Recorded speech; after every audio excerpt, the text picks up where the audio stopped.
So, can you tell us your name and have you been in hospitality for a long time? My name is Amy McDonald, and I have had an entire 30 years of career in hospitality, various forms of it. But yes, at the core, it's always been hospitality. And have you seen hospitality around the world? Have you worked in hospitality around the world? So I predominantly worked in hospitality in Canada, the US, and Mexico, the majority of those 30 years. But in the last 13 years, I've traveled quite a bit all over the world, predominantly China, Europe, and then other parts of the Caribbean. And so, yes, I feel like I've seen a lot of global hospitality. Great. Can you maybe I really like both of those answers, but just in case we need a very short Yep. one, can you say something like about time and location? Yep. Um, So I've been in hospitality for 30 years, predominantly in North America, and I've done some work outside of North America as well. Yes. Thank you. Perfect. Have you worked with many companies to develop hospitality programs? Do you consult for a lot of companies? Yeah, so I consult with quite a few companies. Some are small and local, and some are global that might have several hundred properties throughout the world. Um, what what would you say the relationship is between hospitality and extraordinary service, and what? Let's go with that first. Can you ask me the question again? Yes, sorry. What is the relationship between hospitality and extraordinary service? So I think that hospitality in and of itself is just the intention to take care of people and to serve them. Extraordinary service is when hospitality is done properly. Excellent. And this may be the same answer basically, but how would you define hospitality? I think that hospitality is the intention to offer good quality, caring service. And and and what is what is the most important component of that? Is that, would you say kindness, or because I believe you started with kindness as the primary? I think that hospitality gets overthought, and really what it comes down to is someone genuinely caring about somebody else. So I think it's about heartfulness, heart-centered, and kindness. Mm-hmm. And then again, I know, by the way, I know these are super redundant. It's okay. But that's just to get more clips of this. Yep. How would you define extraordinary service? Extraordinary service is when there is a person and another person, and one person, can we start again? Yeah, yes. Can you ask me again? Can you ask me the question again? How would you define extraordinary service? Extraordinary service is when someone identifies the needs of someone else and is able to fulfill that without the other person even knowing. I'm going to skip ahead and we'll come back maybe, but I want to make sure we hit several components. Do people know how to offer true hospitality or true extraordinary service, even if that's not what they call it? From my global travels, I have found that certain cultures innately are caring. It's part of who they are as a culture. And so they offer hospitality without even knowing. And then I also see in other parts of the world where there are either people that are heart-centered and just truly caring and giving, and people that aren't. So I think the people that are don't necessarily coin it or know that that's what it is. It's pure and it comes from them, and that's how they are. Yeah, and how would you teach people? That was beautiful, by the way. How would you teach people to nurture that in themselves? How would you teach people to develop that? I think that the best way to teach people is to have them remember times when someone has touched them. It could be a teacher that meant a lot to them, that really gave them a lot of special attention. It could be their parent. It could be a friend. It could be that they were lost and stopped for directions. I think we have all experienced hospitality in our day-to-day lives, all of us. And so if people can remember an experience where they have felt that, and they can own that and know that within them, then I think they can make the connection and the realization of how they can do that. And some people do innately and go, oh my gosh, I didn't even know what that was. But other people, it's an opportunity for us to ignite that and to remind them that they have had that service. And if they know what that feels like, then it's easier for them to then be able to offer that. So I think that the teaching is partly about reflecting back for themselves those times in their lives when we've had that happen. Nice. Nice. I think some of those, even if do we need to shorten that? I felt like some of those clips could actually be pulled out without, even if we need something shorter. Okay. Let me check the audio real quick here. And I could talk.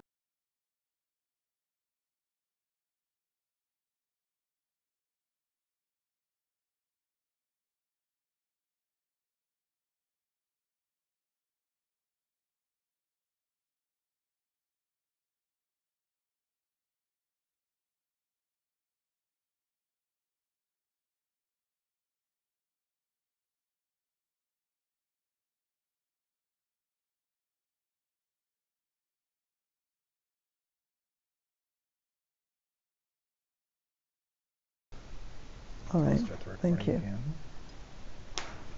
So if you ask me that question again, I think there's one more piece that I think may be important. Do people know how to offer true hospitality? Oh, was the next how question. You teach it. I yes. kind of ad-libbed it.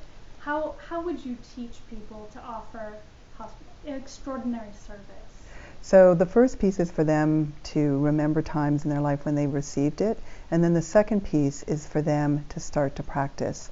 Like for some people it's very innate and easy, but for other people it's not. And so if they know what it feels like, then it's an opportunity for us to inspire them and do role playing and give them a ability and an environment where they can start to practice. And it's small things. So giving them the opportunity to practice and to share and to talk about it is the best way to teach, is to just to try. Excellent. And again, I'm going to skip ahead. Well, actually, would you say that extraordinary service is common or easy to find in the United States? You talked a little bit about the different cultures. What about U.S. culture and their approach to kindness and service? So currently, I think in the U.S. it's difficult to find it. And when we do find it, it is so extraordinary because it seems to be rare. I think that we live in challenging times. It's very stressful. Our worlds are busier.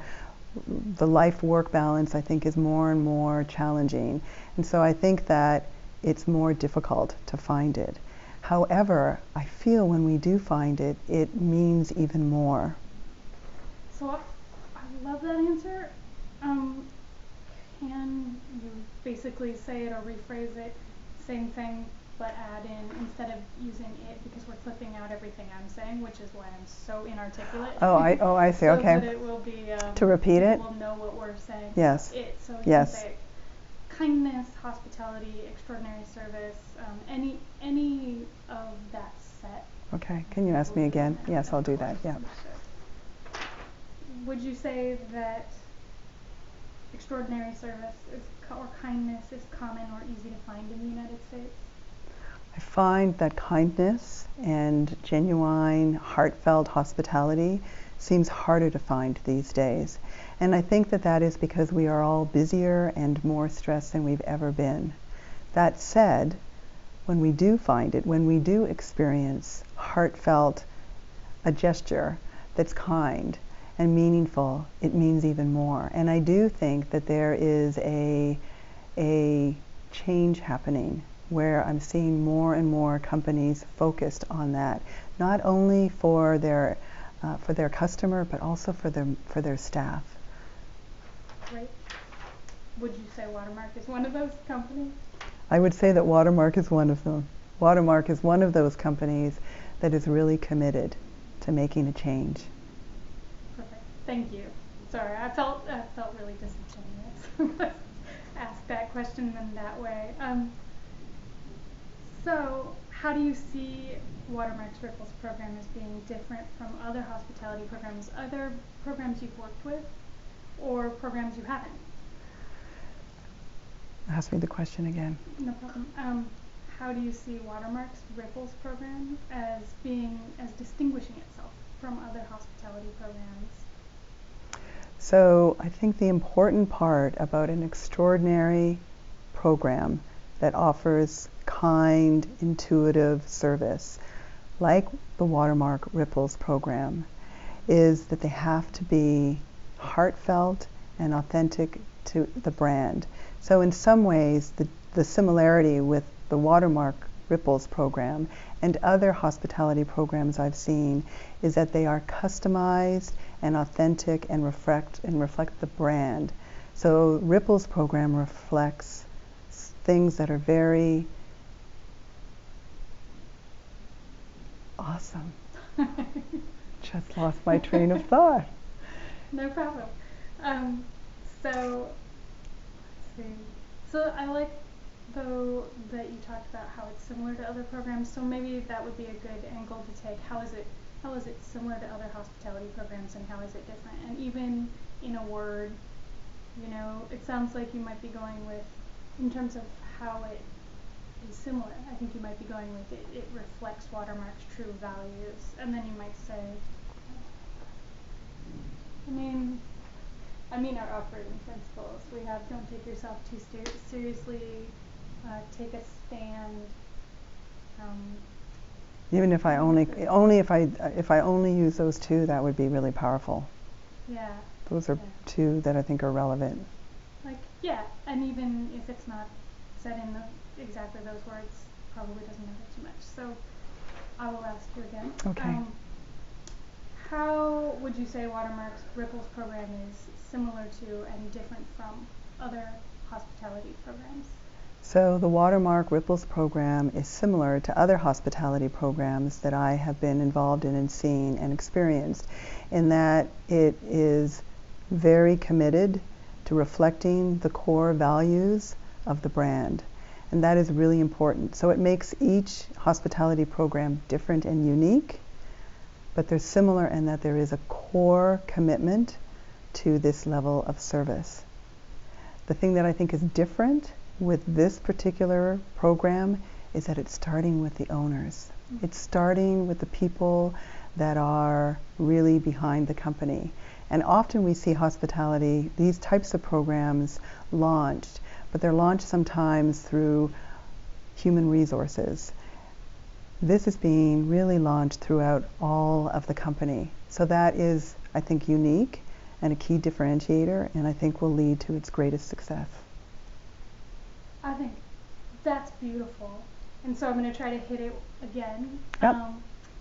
Let's see, in this way, this time I'll ask maybe, how are you impressed with Watermark's program and why? And then maybe talk about starting from ownership and on down. So are you impressed? Does Watermark's Ripples program impress you? And if so, why? Watermark's Ripples program impresses me, and I think it's twofold. One is that they're doing it, they're committed. It's starting from the owners and growing out like a ripple. But it's also, I think, one of a kind in senior living, and so critical. So they are stepping out and up to be the leader in this area, and I'm very impressed by that. That's fabulous, thank you. All right, let me see. Yes, yeah, that's good, because I need to review what questions are critical, because I know we have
That would be more fun. Right? I mean, just add a little element of.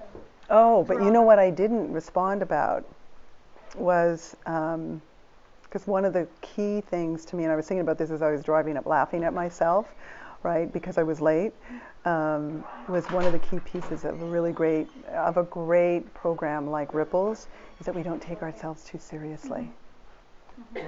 So let's talk about that a little bit. You could just say one of the things I like about Ripples, or one of the things I like about Watermark, either way. Yes. And then, so And is it a core? it is an operating principle. It's an operating principle. Don't take I just want to yourself too refer seriously. to it. That's true. Thank you. I gotta go. That was it? That's all I got. You're not going to say anything? The brilliance will just have to carry on with that. I'll see you Thanks, David. tomorrow. Bye, David. See you later. See you in a few minutes. Yeah. Good. I like what's happening. So, So to continue with that one question that you asked me about how this is different, yeah. So, can you ask me that again? yes. Because I have Should one more ask the point that I same think will, question yeah, I think that I can link back into the operating principles. Okay. Yeah. See this? I can just see it over here. I don't know. You did that before. Is that okay if you see that? She just shifted her, or if you I had can it. think of one thing. Since you are a celebrity endorsement, I might want to do the intro again. And Yeah. Say, Amy Undertree, 30 years hospitality experience. I've worked with companies all over the world. You really set yourself as the We'll grab a expert that few you more. are. You want me to brag, Brag about yourself. It's hard to do. especially being Canadian. We tend to be really humble to a fault. You'll get your moment to shine. So Is he going to want me to mention companies? that you've worked with? Let's do a Name few, drop? because I think a little name dropping. Okay, I'll do a little bit. Okay, You know, just one but or we'll two. finish this piece. But let's do this first. Okay. So first I'll ask you just what do you like about Watermark? Or what do you like about Watermark's hospitality program? And then I'll ask you the question again so that you can do the very short. Yep. I like that Watermark doesn't take itself too seriously, or however you want to approach that. And then we can do that longer, tying it in. Okay. That way we have different lengths. Okay. Okay. What is one of the things you really like about Watermark? Well, there are many things. I think one of the main things, and this is one of their operating principles, and it's a fundamental part to what I feel will be the success of the Watermark Ripples program. One of their operating principles is to not take oneself too seriously. And in a world where we are all taking everything too seriously, it is so important. And to be able to offer really genuine service, like the Watermark Ripples program, we have to be able to be genuine, we have to be relaxed, and we have to be able to be ourselves. That's where authenticity comes from. So not taking ourselves too serious is brilliant, and that's going to be part of the great success of this program.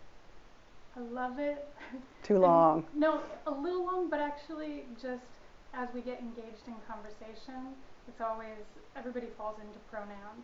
So instead of them, Watermark, and instead of one of the things, one of them, one of the things I like about Watermark. So that because I think you said. I didn't reframe your question. Yes, thank you. Okay. Okay. What is one of the things that you like about Watermark?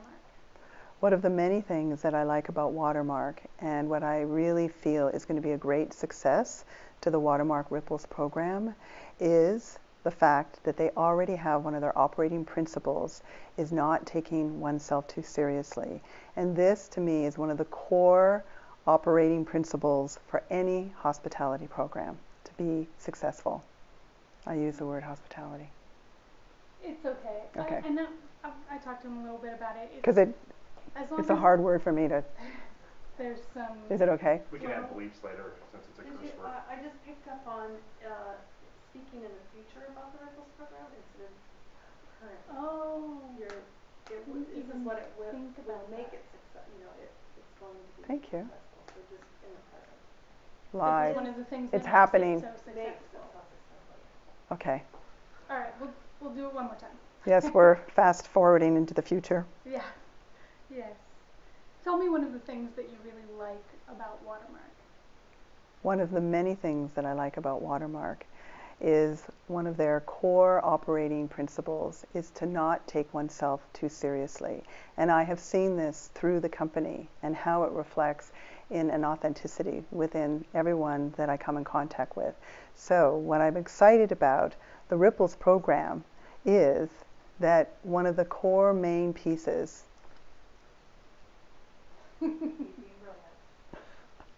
It's fabulous. You are giving really lovely answers. Absolutely. So it's okay. We can always just start again. So and I loved that you related it in one of the answers. You related it to the Ripples program. So actually, in a couple of the answers. Yeah. But yeah. So what is one of the things that you like about Watermark? What, the Watermark or the Watermark Ripples program? I think Watermark and then relate it to the Ripples program. One of the things I really like about Watermark is that they believe in not taking yourself too seriously, Okay. and that's so important in hospitality and guest friendship or whatever, because you might not even need to have a because, but I think you had some really nice answers for why that matters. So yeah. But then it made it a really long sentence. This is the problem, right? Yeah. Because really deep sentences get long, but I'm going to Okay. try and do a little bit of both. Okay. So what is one of the things that you like about Watermark? What I like about Watermark is that they had the commitment and the foresight and the vision to create the Ripples program, which is so successful. And part of why it is so successful is because one of the main Watermark operating principles is to not take oneself seriously. And that is one of the core key successes to actually having a great service-focused culture. Yeah. So, like, not taking yourself too seriously is important in delivering good service. Yes. Because why? Why is not taking yourself too seriously so important for good service? So one of the main things about great service is being able to be spontaneous and in the moment and not feel like you have to say something the right way.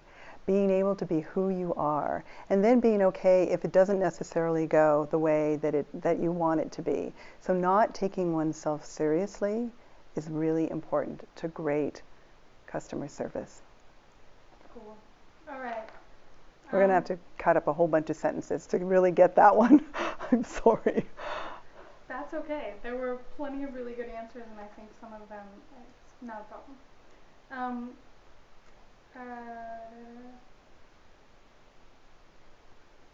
Well, let's hit what David was asking for so we make sure we get it. So tell me your name, just a brief bit about your background in hospitality. You mentioned the company. She hasn't mentioned the company yet. Yeah, I didn't know if you wanted me to, but I'm happy to do that. To do it both ways is really good, because then we can just. So the first one, I didn't really say anything about the company. You didn't say any Okay. companies, no. Okay. So tell me your Hello, name. Erin. Nice to meet you today. Nice to meet you, Amy. My name is Amy McDonald, and I am the founder of a consulting company called Under a Tree. And I have had a 30-year career in hospitality, and Under a Tree specializes in working with very particular companies that are looking to offer high level of client customer service. So I've worked with companies, I've been very honored to work with companies like Four Seasons. I've worked with many of the other large hotel companies. I've worked with Dr. Oz. I've worked with Cirque du Soleil. I've worked with different types of clinics, the Mayo Clinic. I've worked with Scripps. So lots of different types of companies, all wanting to have impeccable, extraordinary service. Great. So to make that really nice and tight, nice Yep. and short, Yep. let's pull out just a few of them. I like the variety and Cirque du Soleil.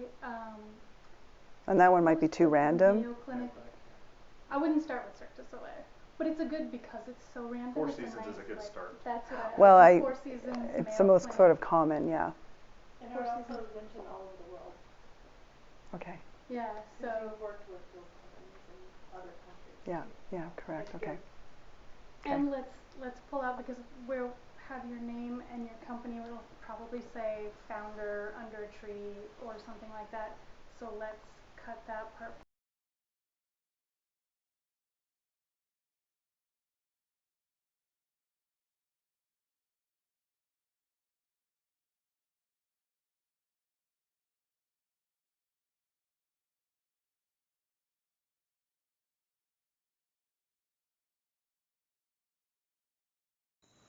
Do you want me to mention a hospital company? I didn't think of that.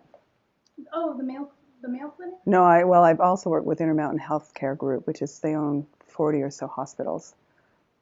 I Not would so say much. for these, Okay. because it's associates mostly who may know them, but they may Probably not. So just the biggest names that people will recognize. Four Seasons, Cirque du Soleil, Four Seasons is, and Mayo Clinic are all something associates will know. yeah. And Doc, And Oh yeah, Dr. Oz, I forgot about although I didn't do hospitality for him, but I did write a script. that. The only time in my career I wrote a script. Sure, all right, you wrote a script. That's fun. Yeah, so all four even? Do you want to ask me the question again? Okay. Please introduce yourself and tell me a little bit about your background.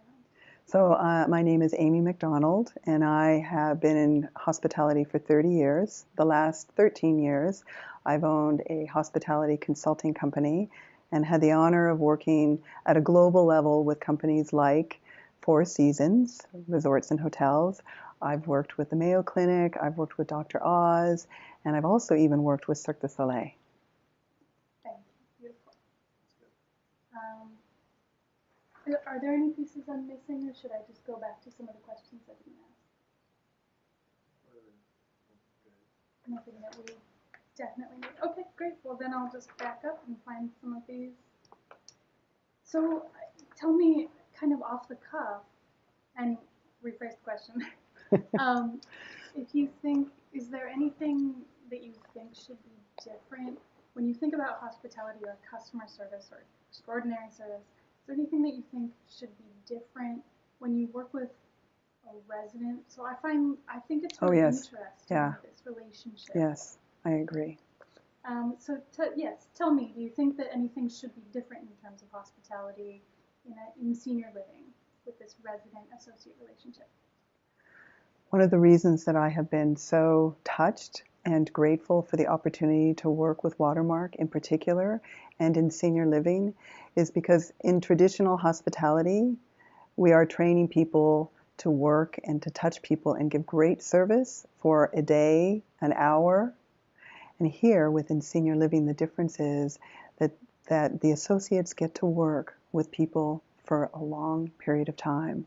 And the reason that that's so special is they get to have much more intimacy and know more about each resident. And they get to create more change. And what I love even more about that is not only do they create more change, positive change, and touch people more with the residents, but they get to feel that. So it's a reciprocal. The more they give, the more they get back, and the more that the ripples go out. So it's a very exciting opportunity. That was really nice. That was really nice. And can you also say, not in addition to that, we can put them together. Yeah. Can you say, this is a relationship, or something like? You could say between the associate and the resident, this is a relationship, or there is a real relationship between these people, or anything that is just a single short sentence that says, like, this is powerful, this is real. Okay, I'm going to try not to get emotional. It's so wonderful if you do for the... Okay, ask me the question. Okay. Tell me about the relationship between the associate and the resident. The relationship between a resident and an associate with the Ripples program allows an opportunity for incredible change with the resident. And it becomes a friendship. It becomes almost like family. And not only are the residents changed, but their families are more comfortable. And the associates have a relationship and a friendship that most hospitality people would never be able to have. So the opportunity is really in some ways beyond anything that I have ever seen within the traditional hospitality. It was lovely. I was going to say something about, I don't know how far into intimacy and that relationship we want to go, because anyway, I think there could be more to say around that. I mean, I do think that's really powerful. I think, so a lot of times I didn't want to talk about end of life, and I'm leaving that part out, although yeah. it's so profound, right? You know, I think you can say something like that. You can say something like, these are people they're in a vulnerable stage. So, you know, they're in a vulnerable stage in their life, and relationships matter so much more. Or something like that. I wouldn't say the words end of life. Right. But I think to talk about that is powerful. It is real, and it's that authenticity that we are trying to get at. And for some of these residents, these are the only relationships they have. I know. Would you say last stage of life or their last? I would just say at this point in their life. Yeah. I mean, at this point, yeah. But I think it is okay to say for some of these people, these are their only relationships. Because that's just. Yeah, I just didn't know if you wanted to say vulnerable. Oh yeah, I hear you. Yeah, maybe not vulnerable. Yeah. Maybe at this stage. At this stage, yeah. Not to say vulnerable. Yeah, I don't know, because not everybody's vulnerable, and I don't know. Well, and Vulnerable also has negative connotations with it a little bit. Demonizing. Yeah. What did you say? It's what? I would just give the concept to her and just let her roll without interrupting her. Let her roll through saying it several different ways. Great. In short sentences. Just repeat the same thing but in different words. Yeah, just whatever comes out of your heart and your mind, and don't worry about the word choice. But just try it. We started a couple of every 10 seconds with a different way of saying it. And don't worry if it's something you shouldn't say, because that's what I was. The reason that it's not flowing is because it makes me feel I'm emotional about it, and what I want to share is a personal experience, because I think it makes it more human. You're willing to do it. Of course I am. Okay, oh yeah, please tell us. So the reason that this is so powerful, the Ripples program at Watermark, and the opportunity that the associates have, is I'm going to relate a very personal experience that I had. I created a care team for my father, and he became so close to those caregivers. They were associates, and we became one family. And I realized that not only me as a family member, but how my father thrived with the interactions, and we all became one family. And so that was really a lot of what inspired me and excited me to be able to work with Watermark, was the fact that I work a lot with people that are in transition. People will come to a resort because of many different life changes. But at Watermark, people have made a change and a choice to come and live in a new community. And there's a lot of transition. And it's a lot of really positive transition. But transition is still transition for all of us. And so the opportunity for the associates to be a part of that transition and to make them feel cared for and welcomed and comfortable and heard, and then actually see how they deepen, how they move into the community, how they settle into the community, it's beautiful. And those are lifelong friendships. And for some of the residents, because their families live far away, the associates become their family. What an incredible opportunity, not just for the residents, but for the associates, to see how those ripples change lives. And what did it mean to your father to have people that were like family as his caregivers, rather than just being somebody's job? Well, so my father sang, he laughed. I mean, the quality of his life, he thrived with this small community of people. And they were strangers from lots of different countries, but they were all there to take care of him. And he felt honored, he had dignity, and he lived a wonderful life because of them. And they are still family. they continue to be family. Yeah, that's lovely. And how do you think it changes for an associate? What do you think that means to not come to work as a job and to treat an individual human as a job, but to treat them like an extended family member? I think that people that want to work at Watermark are caring people. So the opportunity to have a culture that is nurturing that and encouraging that relationship is very powerful. What the associates get is payback. They get to feel the difference that they make, and their jobs have extraordinary purpose, and they're very fortunate. They get to be fed also, and their hearts also get. I mean, that's the thing with incredible, extraordinary service, is it's reciprocal, and it grows, and the ripples go out. So they get to come to work every day and feel so nurtured also, and have that incredible purpose in their life. I'm going to stop the recording now because that's gold and I don't want to lose it, just in case. That's, yes. So